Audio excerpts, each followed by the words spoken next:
Alhamdulillahirrabbilalamin. Wassalatu wassalamu ala ashrafil anbiya wal mursalin nabiyina wa sayyidina Muhammadin wa ala alihi wa sahbihi ajma'in.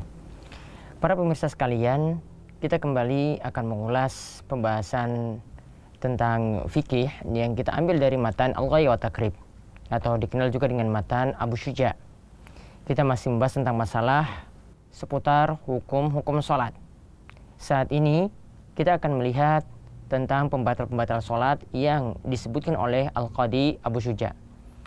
Beliau mengatakan bahwasanya pembatal sholat itu ada 10. Ya, pembatal sholat itu ada 10. Yang pertama adalah al-kalamul amdu, yaitu berbicara dengan sengaja, ngobrol dengan sengaja, berbicara ya saat dia itu melaksanakan sholat. Maka seperti ini membuat sholat seseorang itu batal. Namun kalau ada hajat di situ, seperti mengingatkan imam yang keliru, ya, ketika imam salah baca surat misalnya, ya, membaca surat amma yatasaalun, kemudian dia lupa lanjutannya, maka ketika itu jamaah melanjutkannya tidaklah masalah.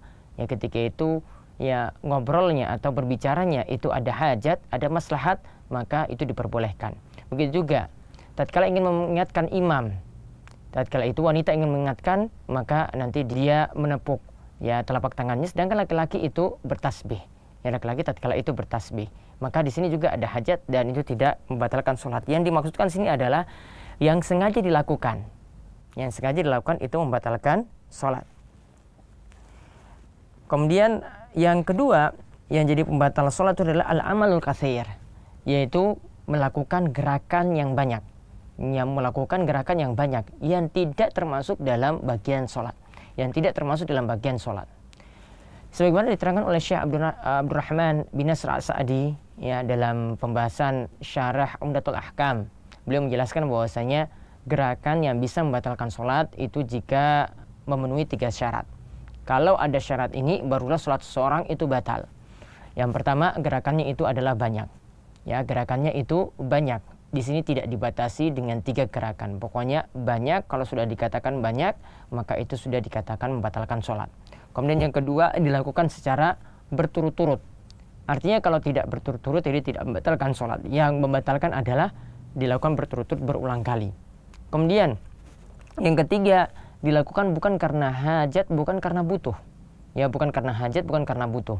Namun kalau dilakukannya itu karena butuh, ya karena ada hajat, maka itu tidaklah masalah. Seperti seorang misalnya ingin merapikan saf, ingin merapatkan saf, ingin memenuhi saf di depan yang kosong, ya, maka seperti itu tidaklah masalah, itu tidak membatalkan sholat seorang. Ya, sebagaimana kata Syekh Muhammad bin Shalih Al-Utsaimin, intinya di sini yang membatalkan sholat itu adalah kalau orang itu sudah tidak nampak lagi seperti dia itu mengerjakan sholat. Ya, dia pegang-pegang kepalanya, ya, misalnya kalau orang Arab itu memakai penutup kepala, ya penutup kepalanya itu terus digerak-gerakan, ya dilakukan berulang kali. Ini dilakukan dalam keadaan banyak. Kemudian dia pegang-pegang HP-nya, ya. Orang lihat dia itu tidak seperti mengerjakan sholat, maka seperti itu membatalkan sholat seseorang. Ya, seperti itu membatalkan sholat seseorang. Kemudian yang ketiga yang jadi pembatal lagi adalah al-hadas. Ya, jika seseorang itu mendapati hadas di dalam sholatnya. Ya, mendapati hadas di dalam sholatnya. Ya, karena kalau seorang itu mendapati hadas, ya maka sholatnya itu batal. Seperti misalnya di tengah-tengah sholat dia kentut, maka sholatnya itu batal. Ya, di tengah-tengah sholat itu dia dalam keadaan misalnya ada yang tiba-tiba ketika itu keluar dari kemaluannya itu cairan yang kencing misalnya, maka sholatnya itu batal.